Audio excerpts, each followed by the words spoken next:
My sister-in-law Isabel did something behind my back that left me in complete shock. She stole my daughter's DNA without my knowledge, ran a DNA test on her, and then came to my house waving the results in front of me like she had uncovered a huge secret. But what really hit me was the reason behind this test. It wasn't just about my daughter. It was about a cruel lie my brother, Ronaldo, had been telling his fiancée, Isabel. When I learned the reason for Isabel's actions, I was frozen, for a moment, unable to react. It was as if my brain couldn't catch up to what was happening. Isabel shoved the DNA test in my face and said, "She's not yours. You're raising a dead woman's affair, baby." At first, I didn't know how to respond. My daughter, Ava, was standing right next to me, looking up at us, not understanding what was happening. Then I just burst out laughing. It wasn't that. I found the situation funny. It was more that I couldn't believe what I was hearing. Isabel had taken a DNA test on my daughter without my permission. It felt absurd. I wiped away the tears from my eyes, still chuckling, and looked at Isabel. "You think you're some kind of detective? You stole my daughter's DNA and did a test behind my back?" I shook my head in disbelief. Isabel's face turned bright red, and she quickly stopped talking. Her eyes shifted to Ava, who was clinging to my leg with a worried look on her face. The laughter drained out of me in an instant. I dropped my joking tone and grew serious. "Get out of my house," I told Isabel sharply. She tried to explain, but I was done listening. "No, you don't understand," I interrupted, my voice growing firm. "You come into my home with accusations and a DNA test, and you expect what? For me to just accept this? Get out, now." At this point, Ava was looking up at me, confused. "Daddy, why is Aunt Isabel mad? Did I do something bad?" Her innocent question pierced my heart, and I bent down to her level to reassure her. "No, sweetheart, you didn't do anything wrong. Aunt Isabel made a mistake, that's all." Isabel's face softened with guilt, but I was beyond trying to listen to her explanations. "I think you've said enough," I said coldly. I stood up, lifted Ava into my arms, and walked toward the door. "Leave before I say something I can't take back." As Isabel left, I could feel Ava's small arms wrapped around me, her voice barely a whisper. "Are you still my daddy?" she asked. The question hit me like a punch to the stomach. I tightened my hold on her, burying my face in her hair to hide the tears that threatened to spill. "Always, baby girl, always and forever." To give some background, my name is Jake. I'm 30 years old, and I have a daughter named Ava. She's not my biological daughter, but that has never mattered to me. Ava's parents, Hannah and Daniel, were my best friends growing up. We were never romantically involved, but we were close, like siblings. When Ava was just 3 months old, her parents died in a car accident. There was no other family to take. Ava in, no one except me. At 24 years old, I was not ready to be a father. I wasn't sure I even liked kids, but the thought of leaving her in foster care was unbearable. So I made the decision to take her in, to raise her as my own. I signed the papers and became her father in every way that mattered. My family knows that Ava is adopted, and Ava knows she's adopted too. There have been no secrets, no lies. But apparently my brother Ronaldo and his fiancée Isabel had a different version of the story in their heads. I still remember the moment I decided to become Ava's father. It was in the sterile, quiet hallway of the hospital, holding a tiny, sleeping Ava while social services discussed their options with me. A social worker gently said, "Sir, I understand you were close to the parents, but raising a child is a huge responsibility. There are wonderful foster families who could provide a great home for her." I didn't hesitate. "No," I said, my eyes fixed on Ava's peaceful face. "Hannah and Daniel wanted me to be her godfather for a reason. I'm the one who's going to raise her." And that was it. I made the choice to raise Ava, and nothing was going to change that. Not Isabel's DNA test, not anyone's opinion. She was and always would be my daughter. "I can't abandon her now," my mother pleaded with me, her voice filled with concern. "Jake, honey, you're so young. Your whole life is ahead of you. It's too much." I looked at her, feeling both hurt and frustration. "What would you have done, Mom?" I asked, trying to make her understand. "If it was me? If your best friends died and left their child with no one? Would you have walked away?" I can still see the way she looked at me when I asked that. The memory of her tears haunts me to this day. She was silent for a moment, her gaze softening with the weight of my words. Finally, she whispered, "No, I wouldn't have." That night, as I sat in a rocking chair with Ava asleep on my chest, I made a promise to her. Even though I didn't know what I was doing, I knew I had to step up. "I don't know what I'm doing, kiddo," I whispered, watching her sleep so peacefully.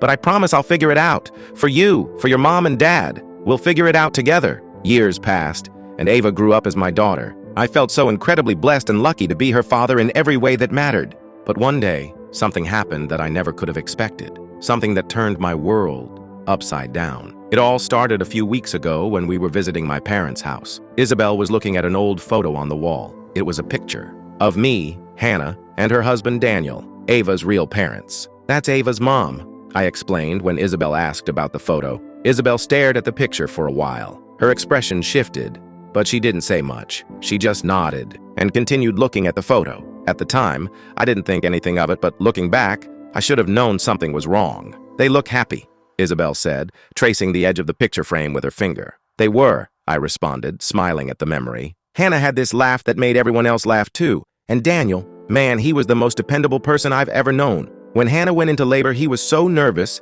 that he drove to the hospital with his slippers still on." Isabel turned to me with a strange look in her eyes. "And how did you feel when they had Ava?" she asked, her tone making me uneasy. The question seemed odd, but I answered honestly, thinking she was just trying to make conversation. I was overjoyed. I was the first person they called after Ava was born. I brought them terrible hospital coffee and stayed up all night with Daniel while Hannah slept. He kept saying, "I can't believe I'm a dad." Neither of us could stop, grinning. "You must have been very close," Isabel pressed, her voice sounding almost too interested. "They were family," I said, feeling uncomfortable with how much she was probing.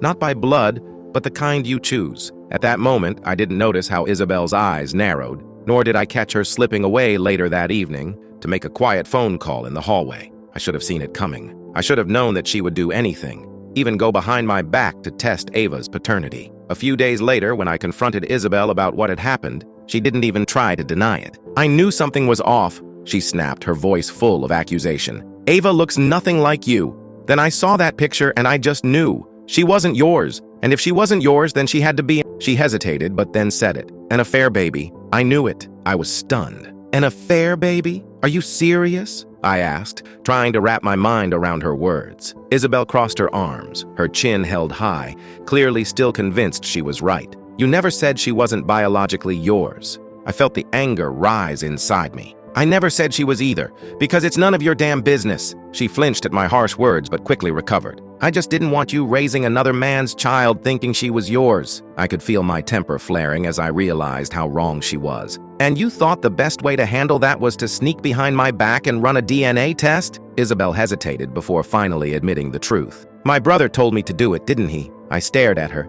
my disbelief deepening. Of course Ronaldo was behind this." Isabel's eyes shifted, and it became clear she had no idea that Ava wasn't my biological daughter. Apparently, that fact had bothered her enough that she went to great lengths to confirm her suspicions, violating my trust and invading our privacy. "Do you have any idea what you've done?" I exploded, feeling the weight of the situation hit me all at once. "Ava asked me last night if she was still my daughter, a 6-year-old child, questioning if her father still loves her, because of some misguided crusade you two decided to embark on." Isabel's eyes filled with tears as she saw how deeply she had hurt me and my daughter. "Jake, I swear I never meant to hurt Ava," she said, her voice shaking, but it was too late. The damage had been done. My daughter, the one I promised to love and protect, had been caught in a web of lies and confusion, all because Isabel and Ronaldo had let their insecurities and suspicions control their actions. This wasn't just about a DNA test. This was about trust, family, and the pain caused by those who should have supported us the most. "I thought," Isabel started, but I interrupted her sharply. "That's the problem, Isabel," I snapped. "You didn't think. Do you have any idea what it's like to lose your best friends? To hold their baby and promise to give her the life they wanted for her? Do you know what it's like to question yourself every single day, wondering if you're doing it right, and if they would be proud of you?" I paused, trying to keep my emotions in check.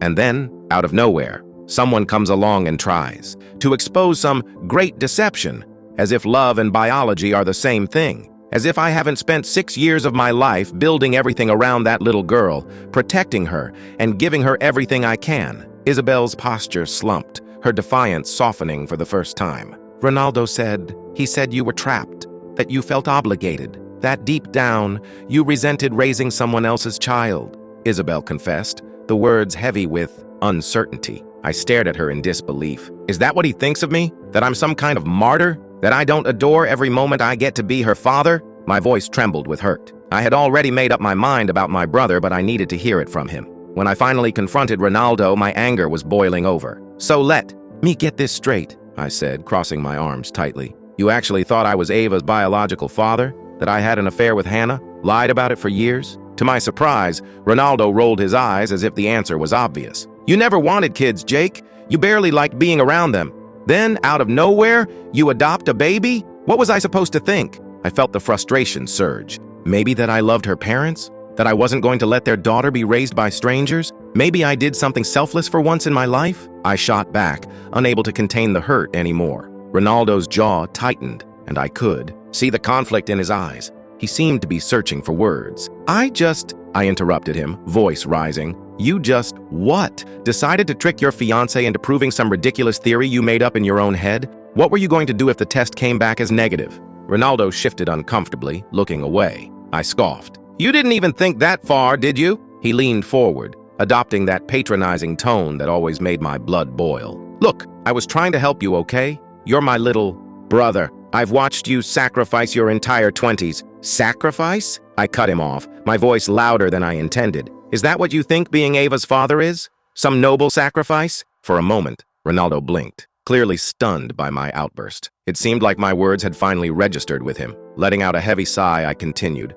my voice much softer now. Let me tell you something. When Hannah and Daniel died, a part of me died with them. I couldn't save them. I couldn't bring them back. But I could love their daughter with everything I had. That's not sacrifice, Ronaldo. That's salvation. Ronaldo's expression shifted, something like understanding, slowly crossing his face. I looked him straight in the eyes, feeling the weight of every moment I had spent with Ava. You have no idea what it means to love someone more than yourself. To look at a little girl and know you'd move mountains, fight wars, and rewrite the stars for her. That's not obligation.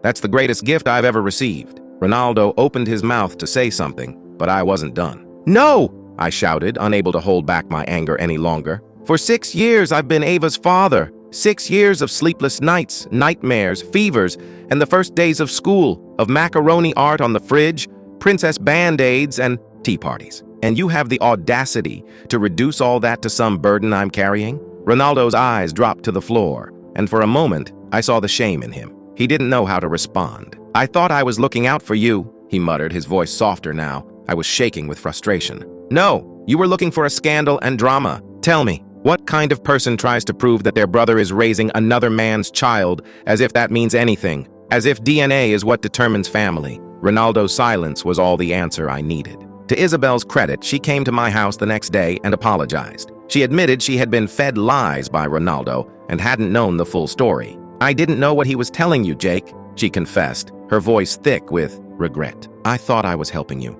I thought if you were being lied to, you deserved to know the truth. I rubbed a hand down my face, feeling the weight of everything that had happened. Isabel, I began, my voice tired. She looked at me with tears in her eyes. My mom had an affair. My dad thought my little brother was his for years. When he found out the truth, it destroyed him. It destroyed all of us. She took a deep breath, her shoulders shaking. That's why I reacted the way I did. I thought I was protecting you. I sighed, feeling the exhaustion settle in. And when you found out I wasn't lying to you? I asked, trying to understand. Her eyes shimmered with shame. I was too embarrassed to admit I'd been wrong. I shouldn't have done the test, she continued, her voice quieter now. And I never should have confronted you in front of Ava. That was unforgivable. I looked at her for a long time, taking in her words. Finally, I nodded. Yeah, it was. There was a long pause, and then Isabel surprised me with a confession. I think I'm leaving Ronaldo. I was taken aback. What? I asked, my voice full of shock.